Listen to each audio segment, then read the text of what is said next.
नमस्कार, आप देख रहे हैं डायनामाइट न्यूज़ और मैं हूं आपके साथ रमेश कुमार। एक अपहरण हुआ था जिसमें जो है कि खुलासा किया है मैनपुरी पुलिस ने। आइए अपहरण होने वाली व्यक्ति से जान लेते क्या मामला था। क्या नाम है आपका? जी, मेरा नाम शिव सिंह है। मैं ग्रेटर नोएडा GNIOT कॉलेज में BBA plus MBA integrated course कर रहा हूँ। मेरा एग्ज़ाम ख़त्म होने के बाद मैं अपने घर जाने के लिए 0 पॉइंट पे वेट कर रहा था। मैं और मेरा रूममेट जिसका नाम भरतपाल है, जब रात के 11:30 पे हम लोग वहाँ पर वेट कर रहे थे बस का। तो इतनी देर में एक बंदा आया जिसका नाम था रहमान खान। उसने मेरे से पूछा कि तुम कहाँ जाओगे? तो मैंने बोला कि मैं फर्रुखाबाद जाऊँगा। तो उसने बोला मैं भी फर्रुखाबाद जाऊँगा। तो हम दोनों लोग साथ में वेट करने लगे। मैंने बोला ठीक है।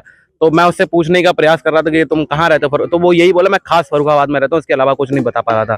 तो मेरे को तब भी थोड़ा शक था, लेकिन मेरा इतना ज़्यादा नहीं था कि हो सकता है पैसेंजर है वो भी, मैं भी पैसेंजर ही होऊंगा। तो हम लोग बस का वेट करने लगे। तो इतनी देर में एक बंदा आया जिसका नाम लल्ला भैया करके था, जो कि मेरे से हम तीनों लोगों से ये बोला कि मेरी बस वहाँ पर स्लीपर है, आगे खड़ी हुई है, थोड़ा चलो हम लोग उस पर बैठते चल के, मतलब तुम्हें वहीं पर छोड़ देगी फर्रुखाबाद डायरेक्ट। तो हम लोग सारे लोग जाने लगे। तो इतनी देर में उस बंदे ने ये बोला कि बस तो चली गई है, बस भर गई थी, चलो मैं गाड़ी से छोड़ देता हूँ, अपनी थार गाड़ी जिसके पास थी। तो हम लोग मतलब एग्री हो गए, मैं और रहमान एग्री हो गए। और मेरा रूममेट ने भी यही बोला कि ज़्यादा कुछ नहीं, कि चलो बैठ जाओ, चले जाओगे, ये लोग भी वहीं जा रहे हैं, अच्छे लोग लग रहे हैं।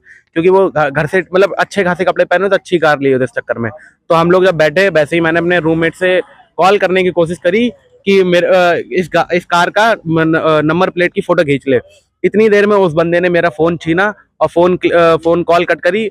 एंड फिर उसके बाद से मेरे को, जब मैंने अपना फ़ोन वापस मांगा तो वो लोग मेरे को मारने लगे, चाकू और बंदूक की बट से मारने लगे। चाकू से मेरी ये उंगली कटी हुई है एंड मेरे सर में बहुत ज़्यादा चोट आई हुई है, जो कि उन्होंने बंदूक की बट से मेरे को मारा हुआ है। फिर उसके बाद मेरे सारे दोस्तों को मेरा व्हाट्सअप लॉगिन करके फ़ोन ऑन करके सिम निकाल दी थी मेरी। फिर उसके बाद व्हाट्सअप ऑन करके मेरे सारे दोस्तों से मेरे को यहाँ पर गले पे चाकू रख के फोर्सली सारे दोस्तों से पैसे डलवाए हुए मेरे से। और मेरे घर वालों से पैसे, सारे घर वालों से पैसे डलवाए हुए सुबह 10 बजे के समथिंग। जब उनका पूरा घर वालों से जब मेरे पैसे डल गए, उन्होंने जो डिमांड करी थी मेरे घर वालों ने जो डाल दिए।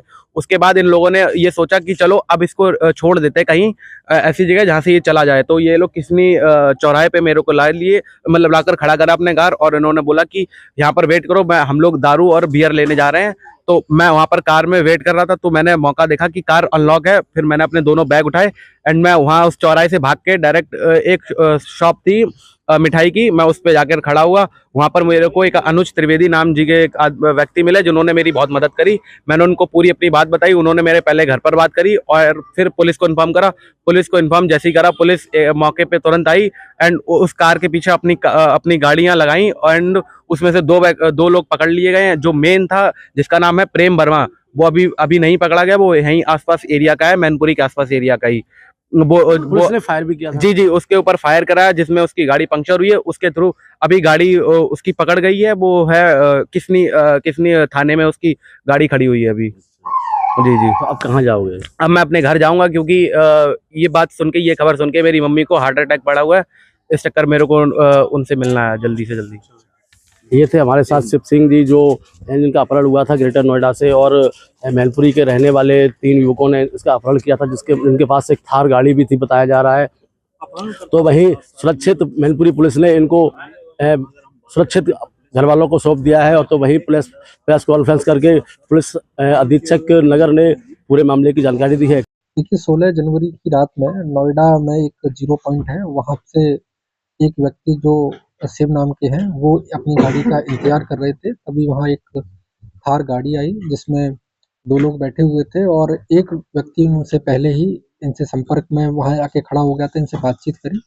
उन्होंने जब बताया कि भाई मैं फर्रुखाबाद जा रहा हूँ, तो उनको अपनी बातों में लेकर उन्होंने इसको उस थार गाड़ी में बैठाया। गाड़ी में बैठाने के बाद जाके लगभग उसको कई जगहों पे घुमाते रहे रात भर। जो शिव है, इनसे पैसे की इन्होंने डिमांड की, लगभग 5 लाख रुपए की इनसे डिमांड करी थी, जिसमें इन्होंने अपने कई साथियों के साथ और जो भी अपने पैसा था इनके खुद के अकाउंट में जो पैसे थे, उन्होंने उनको लगभग 1,36,000 रुपए उन्होंने दिए। इसी दौरान उन्होंने और भी पैसों की डिमांड करी। इनको लेते हुए सिकोहाबाद, आगरा को रात भर और दिन में इसको घूमते रहे। लगभग शाम के समय ये किसनी थाना क्षेत्र में थे और तभी जो इंस्पेक्टर हैं थाना किसनी के, उनको एक सूचना प्राप्त हुई थी कि इस तरीके से एक अपहरण हुआ है। जिसको देखते हुए उन्होंने एक चेकिंग अपने शुरू करी और चेकिंग के दौरान जब ये गाड़ी आते हुए थार दिखी तब उस पर पुलिस के साथ मुठभेड़ हुआ। उसमें अभियुक्तों की तरफ से फायरिंग की गई, जिसमें हमारी तरफ से भी जो फायरिंग की गई तो फायरिंग से उनके गाड़ी के थार गाड़ी में टायर में पंचर भी हुआ। साथ ही साथ उसमें जो 2 अभियुक्त थे उनको खींच के निकाला इंस्पेक्टर और उनकी टीम ने, और जो शिव थे उनको भी उसमें से बरामद किया। गाड़ी क्योंकि पंचर हो गई थी तो बहुत ज़्यादा दूर तक चल नहीं पाई, उसमें गाड़ी भी पुलिस के द्वारा रिकवरी कर ली गई है। उसमें अभी जो एक व्यक्ति था जो गाड़ी चला रहे थे वो अभी फरार चल रहा है। ये लगभग 3 लोगों का जो गैंग था जिन्होंने इस घटना को अंजाम दिया था, जिन्होंने फिरौती के पैसों के लिए अपहरण किया था। और समय रहते हुए पुलिस ने जिस तरीके से इसमें एक दूसरे की पुलिस ने सहयोग किया और पुलिस ने जितनी फास्ट स्पीड से इस केस में एक्टिव होके इस केस को जो सॉल्व किया, उसी से जो शिव है उनको समय रहते हुए बचा पाया और 2 लोगों की इसमें गिरफ्तारी हुई है। तीसरी की गिरफ्तारी के लिए पुलिस हमारी अभी और इसमें आगे जांच कर रही है। सर आरोपी फ्रेशर है या पहले भी कोई इनका इतिहास है? देखिए अभी तक की जो जांच में जो 2 व्यक्ति हमने पकड़े हैं उनके पास अभी कोई इतिहास अपराध नहीं, मतलब पहले कभी पंजीकृत हुआ है। और इसमें जो काम पुलिस ने किया है इसीलिए पुलिस के लिए जो 10,000 रुपए का हम लोग इनाम जो है उनको घोषित करते हैं इस अच्छे काम।